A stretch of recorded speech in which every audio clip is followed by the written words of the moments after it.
been a while since. I think it's this one. It was a cool moment for him. How's pre-draft process been and kind of recovering from this past season? Yeah, it's been everything I imagined. Dream come true, I say the least. But I'm taking it all in, taking it slow, taking advantage of everything that's offered here. Taking recovery treatment well. Trying to do everything I can, to prepare for tomorrow. What do you feel like you can prove about yourself while you're here this week? Just prove myself right. I feel like I'm kind of still slept on, but I mean, I expected that. But I mean, I plan on that changing. I thought I need to feel tomorrow. How do you reflect on, transferring to Auburn last year? How much do you think that impacted, being able to be here right now? Yeah, I mean, I feel like it was big. I was kind of unsure about my career, up until last year. I felt really confident in the season I had. And I feel like, whoever picked me up was a great player.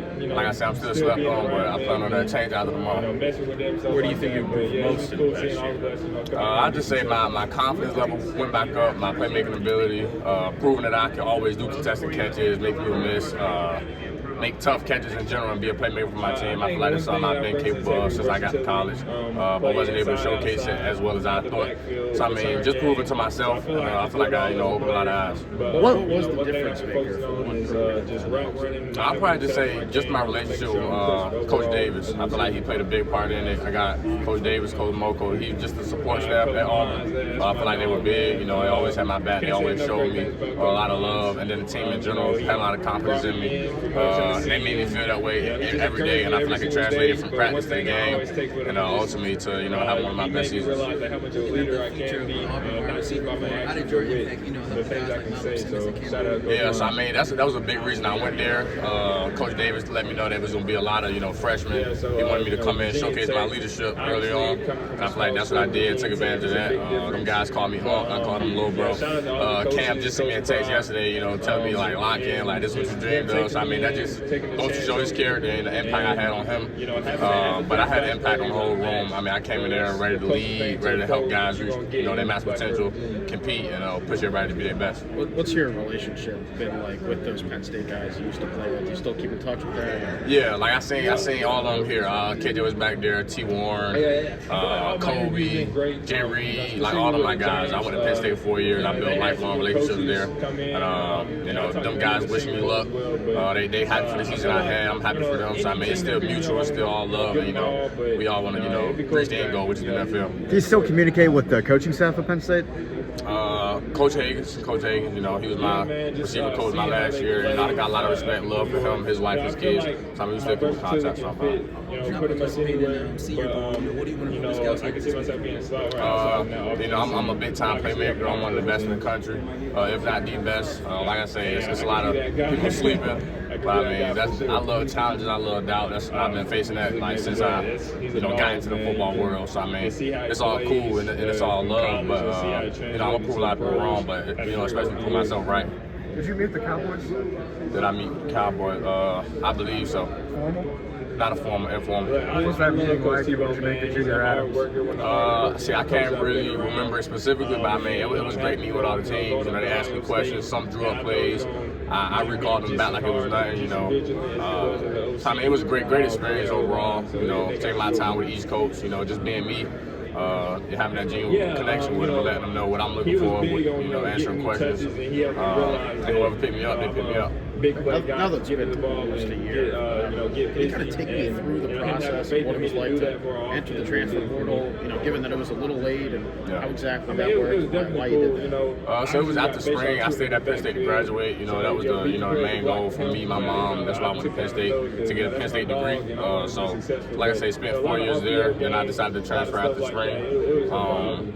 And like I said, I got on the phone with Coach Davis, felt the instant connection. He convinced me to come down there. And when I got to Auburn, he sold me completely. And I'm grateful for it. I loved Auburn. And in the short time I was there, I feel like I left my legacy. And I'll always be remembered and loved it. What was it? Meeting with teams while you're here, has there been a theme throughout those meetings? Something they want to know about you, something they want to know about your play? Yeah, just asking as far as why I left Penn State. I feel like every team asks me that.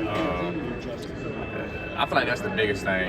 They all ask generally the same question, but the main thing I can remember is, why you left Penn State, why Auburn. And like I just told y'all, it's the same thing I'm trying to hear every coach. Having that 1 year in the SEC, how did that help your development, especially going to this next level? I feel like it was big, but I also feel like, you got players everywhere. It was a good competition in the Big Ten. I played Joey Porter for my first 3 years in college. I went against the Jaquan Brish, Jair Browns, Kalen Kings, Jalen Reed, KJ. I didn't win against NFL talent since I got to college. And then that was just in practice. So, I played guys like Banks and Witherspoon and guys all around, each year. So, going into the SEC, it wasn't no drop off. It was the same level of intensity. We got guys in the Big Ten, guys in the SEC. So, I feel like it was good to get the SEC, work under my belt. But I compete with anybody. I'm ready to get NFL level now. I remember some of those pre-seasons where it's you up against the Penn State DBs. Yeah. I think Coach Franklin once called it legendary. Yeah. Do you have a scouting report that you can maybe give the public on KJ and also Jay Reed? Oh, yes. KJ, mature. He was mature since he got to college, always in the training room. Missile when it comes to playing fast, smart, real humble guy. And I can say the same about Jay Reed. Play fast with that mentality. He wanted to be the best. And those two, yeah. And then even guys like Kobe, real humble. That's one of my best friends there. Was always in the training room taking care of his body. So, you kind of know when a guy's going to reach his level just from his preparation. So, I was expecting it out of those guys. What went into the decision to move on from Penn State after 4 years there? I went there, like I said, to compete, play at a high level, and prove myself that I can play at a high level, and I feel like I did that. And like I say, not everything is meant to last forever. Sometimes, good things come to an end.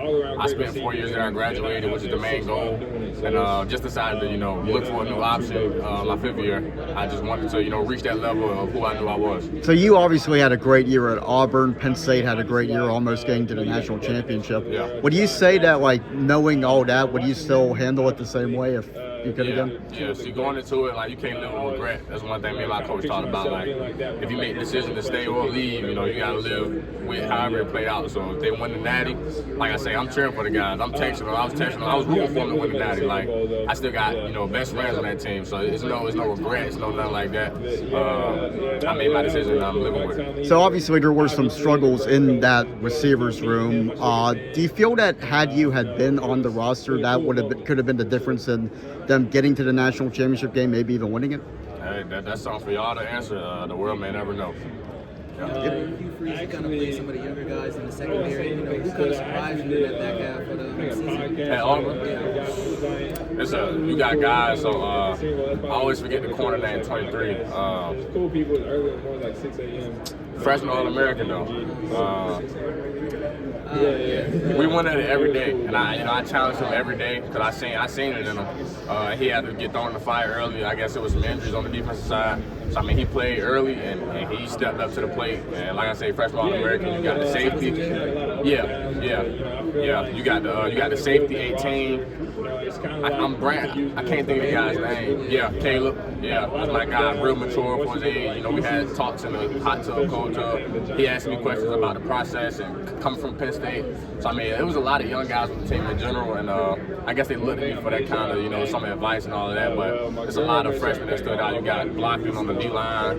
You got. You got plenty of dudes, and then obviously the freshman on the offensive side. So I definitely think Auburn has a bright future with the young guys. And bringing in Gary Singleton, do you have any advice for him coming in, kind of like the situation you were in last year? Just take advantage of that opportunity. You got guys looking up to you. You did it at a certain level, so they're going to expect him to carry that over and introduce them to new moves or new ways, new preparation. They're just going to be looking at him. You got the young guys still. They're only in year 2. It's always growth. It's always learning, and at the same time, he can come in and learn things from Cam, Perry, Malcolm. What I learned from Malcolm is how he practiced. Malcolm is on 100 every rep, and I appreciated that from him because he pushed me to play my fastest and play hard every rep. And if I feel like he outworking me in practice, I'm like, I can't have a young dude outworking me, and I'm a vet. So he upped my level of intensity. Cam's intentional, how he want to be better. He made me just want to, be more intentional, hone in more. And I felt like I had to reach that standard and be that standard for the young guys because I knew they were looking at me. So What do you remember about last year's Peach Bowl? How do you think that maybe motivated you to, I guess, going into this? Peach Bowl? Yeah. I mean, obviously we lost. I don't think the receivers were pretty much involved. So, I mean, I'm not really getting into that. I just know we lost. And I mean, I made the decision to leave after spring, and I feel like the rest is history. How do you kind of work through that when there's such a low moment, I guess, for a receiving core, and then ultimately you're able to have the opportunity to build up? Can you start that question back? How exactly do you go through that process of having a low moment there, but to be able to kind of have the opportunity to build up, with a new opportunity? How did you go through that mentally? I feel like at the end of the day, it comes to like controlling what you can control. That's something that I've been forced to do since I got to college. Had long talks with my coaches and mentors or therapists, whatever it may be, and it always came down to controlling what you can control and putting your focus on the right stuff. So I mean, when that opportunity comes, just be ready to capitalize on it, not dwelling on past moments or anything like that. So I mean, it was a moment. I mean, you can't lay down. I still got a goal in mind. So I mean, I made changes and I attacked it, and I feel like it played out pretty well for me. KeAndre, have you met with the Buccaneers this week? The Bucs. I'm pretty sure I either met with them at East West or I met with them today. How'd that conversation go? What do you know about the Bucs? I know they got a great quarterback. Pretty sure they got great coaches there in Tampa. I can't remember exactly the coach I talked to. I mean, we've been talking to every team, every coach. But I mean, great franchise, obviously. I love to play for them. How about the KeAndre, who are you? Steelers? Yes, I did talk to the Steelers, and like I say, I grew up a Steelers fan, so obviously I would love to go there and compete versus Joey Porter some more.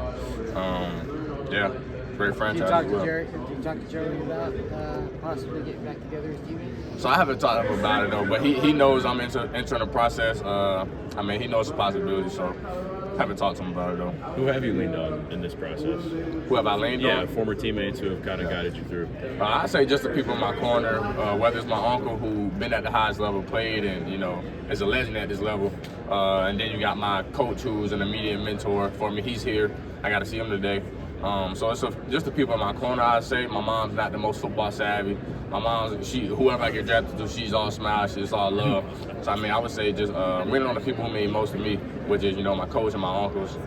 You said your coach, college coach or high school coach? My high school coach, Drew McCain. Gotcha. Yeah. Can we get one last War Eagle before you go? War Eagle. That's up. So you mentioned that you and Coach Hagan still talk. Do you and Coach Franklin keep in touch KeAndre you moved on to Auburn? Nah, me and Coach, not really. Thanks, KeAndre. Thank you, KeAndre. Good luck. Yes, sir.